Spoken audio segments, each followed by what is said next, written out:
How to check Yahoo Login Activity.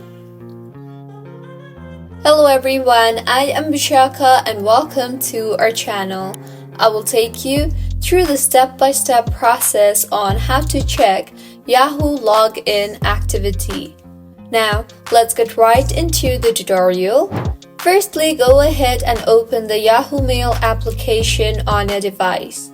Make sure you are logged in, and now tap on your profile icon on the top left of your screen and further tap on the Manage Accounts option.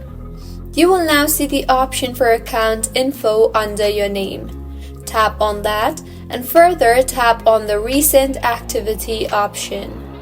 In the interface that you will then be led to, you will be able to see all your account's recent activities.